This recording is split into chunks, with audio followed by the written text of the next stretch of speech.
icyaha baregwaga kikaba ari uko kuba mu ijoro ryo kwa kane rishyira wa gatanu Ugushyingo 1994 babishaka babitekereje kandi bafatanije bitwaje intwaro za gisirikare imbunda barakuye umucuruzi witwa Hakizimana Mathias we Imurabuturo komine Kicukiro prefecture y'umujyi wa Kigali bakajya kumwica bamaze kumwambura ibyo yari yambaye n'amafaranga.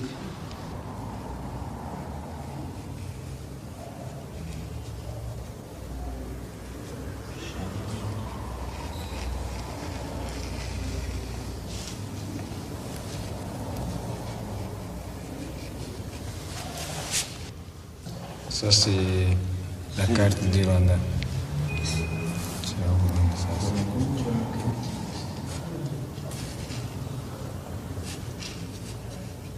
Celui-ci, il est né au Rwanda.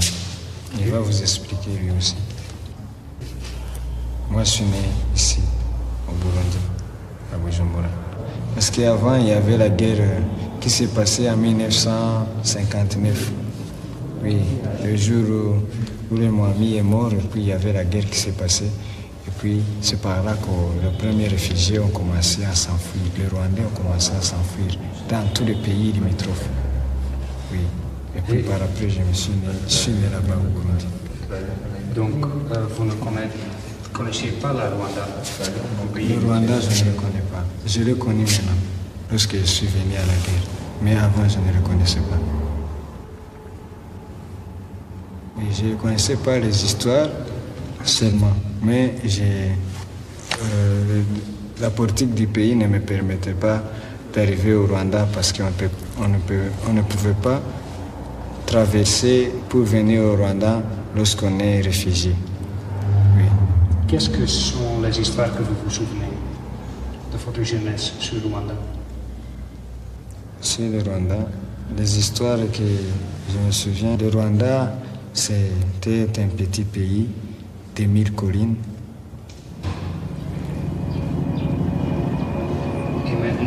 Qu'est-ce que vous avez vu comme guérilla? Pendant la guérilla, là où on passait, je voyais des gens morts dans les rues, même dans des maisons coupées par la machette, les mamans, les femmes, les enfants, les vieux. Et dans des églises, souvent, on entendait dans des églises, on voit des gens ont été massacrés et l'église est remplie de gens du sang. Donc, on est militaire, mais il y avait souvent où tu regardais ça, tu vois que c'est pas comment vous dire. Donc voir tout un millier là où vous passez, il y avait aussi, on avait même la nausée, on vomissait, même regarder. À ce moment, vous perdez même l'action de faire bien la guerre parce qu'en voyant tout le monde a été exterminé, alors on se demandait, lorsque nous arriverons à Kigali, comment ça serait?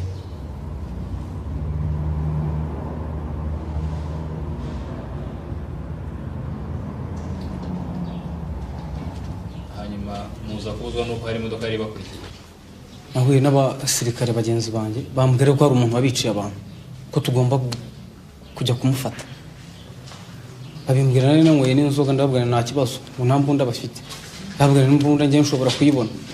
Turagenda njye ibyo bavuga turamuzana ibyo bavuganye mu modoka inyuma sinari mbizi kuko njyewe nari ntwaye. Turagenda twari tugiye kumujyana ku brigade Remera. Tugeze ku Kicukiro batikatira ahangaha tuzamuka hari ibintu dutora. Njye wari utwaye imodoka. Tugeze ku Kicukiro hari imodoka ari yandi imodoka njye nari narayitiye. Ndabatwara kuko njye numvaga intera hamwe ari ngombwa gufata kandi bo bampaga ibimenyetso bavuga ngo umuntu yabiciye bene wabo. Ndavuga nta kibazo ndabafasha tumujyane mu butegetsi kuko nanjye nta mu muryango wanjye hapfuye abantu benshi. Tugenda umugabo turamufata. Ni benshi kuko ba data wacu bamwe babaga mu Rwanda abenshi ntabariho. Mu rugo wacu hapfuye abantu babiri. Tugeze kwa Matiyasi bo Gikondo tujya kuzana umuntu wabo.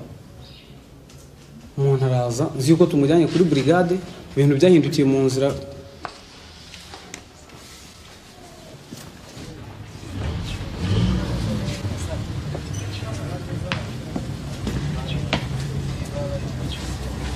It's true we have been with them all along.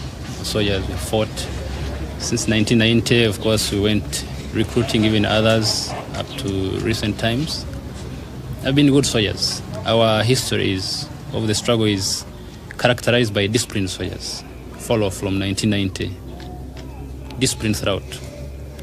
But certainly here, as I was telling you, the background is such, it's provoking.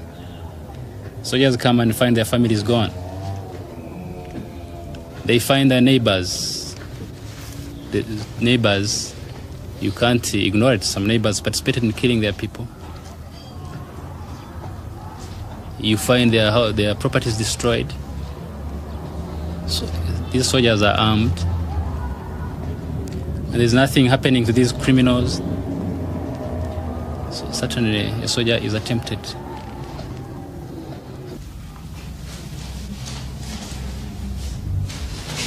Lorsque nous sommes arrivés à Kigali, je n'ai pas pu trouver ma famille. Et puis je suis parti même voir la famille où il était. Et puis j'ai trouvé que la maison était cassée, tout. Je n'ai rien trouvé, quoi. Ok, il y a les provocateurs, ceux qui ont provoqué à faire ça. Donc ça, c'est venu du haut. Alors, c'est lui qui a provoqué, surtout à ma famille, c'était lui. Il s'appelle Itimana Mathias. Akizimana Mathias.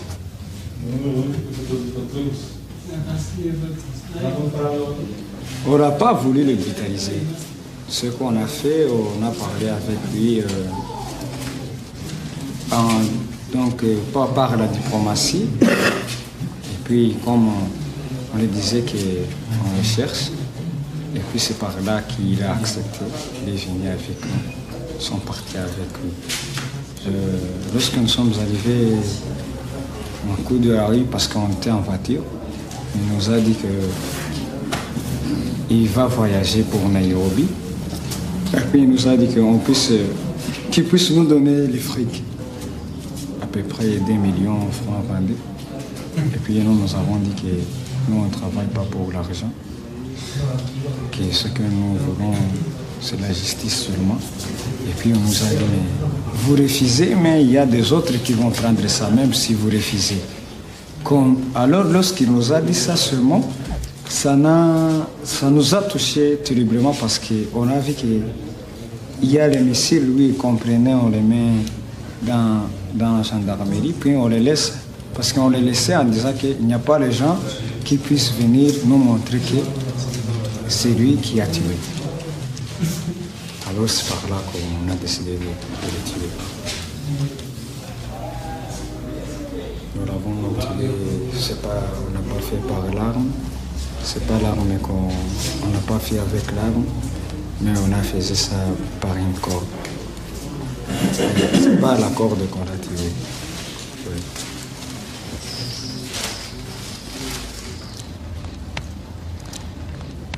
In our penal code, we don't have any offense like revenge.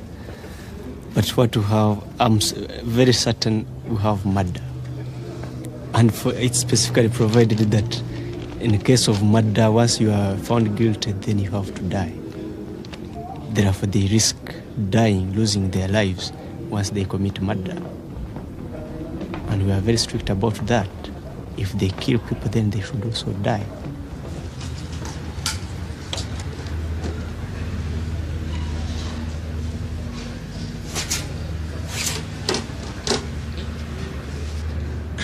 Of course, you can't really rule out that element of regret.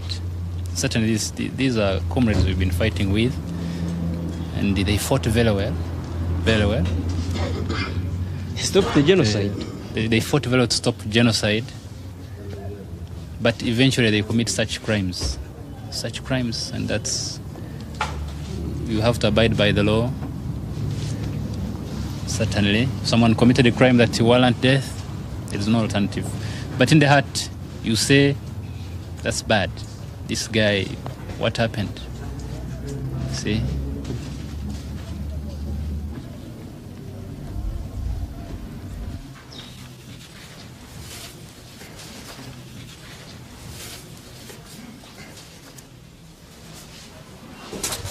ubushinjacyaha burasanga harabaye icyo bita inkurirane y'imbonezamugambi nk'uko biteganywa n'ingingo 93.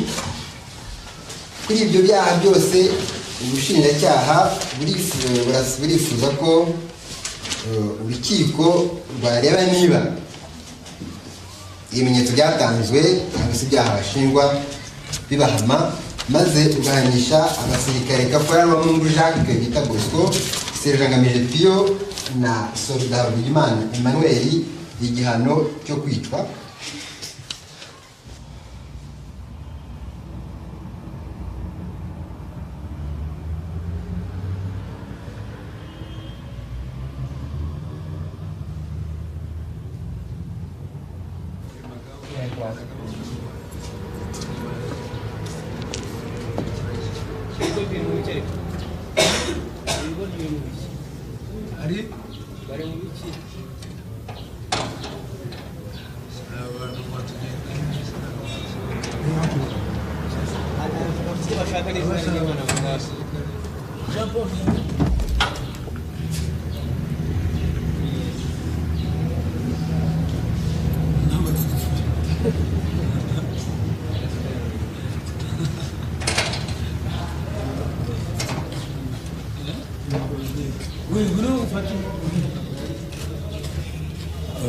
La peur, on en a toujours.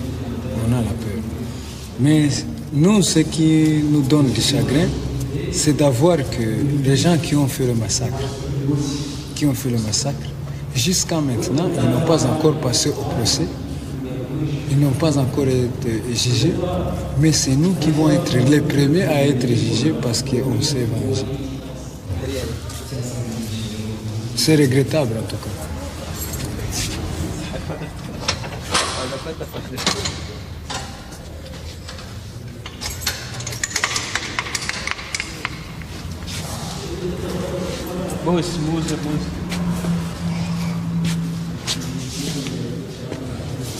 C'est un bon pays en tout cas. Malheureusement qu'on va le laisser, on est jeune, c'est à peine qu'on connaît maintenant le Rwanda. C'est un bon pays parce que c'est un pays accueillant aux gens. Il y a tout au Rwanda, c'est comme un petit paradis là.